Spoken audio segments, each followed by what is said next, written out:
कभी कभी बहुत मुश्किल लगता है बच्चों को सुबह स्कूल छोड़ने जाना, अपना कोज़ी बेडरूम छोड़ के। इतनी लेयरिंग करनी पड़ती है आपको, डबल ट्राउज़र पहनो, नीचे हुडी पहनो, उसके ऊपर स्नो जैकेट पहनो, टोपी, ग्लव्स, सब कुछ पहन के आपको फिर बाहर जाना पड़ता है। लेकिन जब एक दफ़ा बाहर निकल जाते हो ना, उस वक्त फिर बहुत अच्छा लगता है कि अच्छा चलो हिम्मत कर ली, अच्छा ही हो गया बाहर आ गए। आज फॉग बहुत थी बाहर, लेकिन फ़ोन का कैमरा ऐसा है कि उसने फॉग को कैप्चर ही नहीं किया, उसने उसको भी क्लियर करके दिखाया है। बहरहाल अब बच्चों को स्कूल छोड़ने से जाने से पहले मैं कुछ ना कुछ खा लेती हूँ थोड़ा सा, क्योंकि मौसम भी ऐसा है, एनर्जी फिर बहुत लो फील होती है, सर्दी भी ज़्यादा फील होती है आपको। तो मैं चाय आधा कप बना के उसके साथ कुछ ना कुछ खा लेती हूँ थोड़ा सा। तो अभी मैंने जो है वो केक रस्क कल बनाए थे और पीनट ब्रिटल मैंने कल बनाई थी। ये दोनों चीज़ें इतनी अच्छी बनी है, क्रिस्पी, क्रंची और बहुत ही मज़े की बनी है। इनकी रेसिपी भी मैं आपके साथ शेयर करूँगी।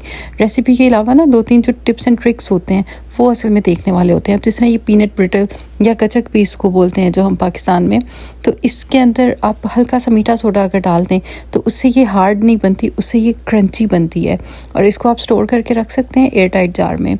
और जो केक रस्क हैं इनको आपने जब दूसरी दफ़ा बेक करना होता है, आपने बहुत लो टेम्परेचर पे करना होता है, लेकिन आप उससे पहले इसकी स्टीम अच्छे से निकलने दें। जब स्टीम अच्छे से निकल जाती है, या अगर आपने एक दिन पहले केक बना के रखा है, अगले दिन अगर आप उसको केक रस्क में कन्वर्ट करेंगे तो वो ज़्यादा क्रिस्पी और क्रंची बनता है, बजाय इसके कि आप फ्रेश केक बना के उसी को दोबारा से बेक करने के लिए रखते हैं। बहरहाल दोनों रेसिपीज़ मैं आपके साथ शेयर करूँगी, ज़रूर ट्राई कीजिएगा, मुश्किल नहीं है, आराम से बन जाती हैं।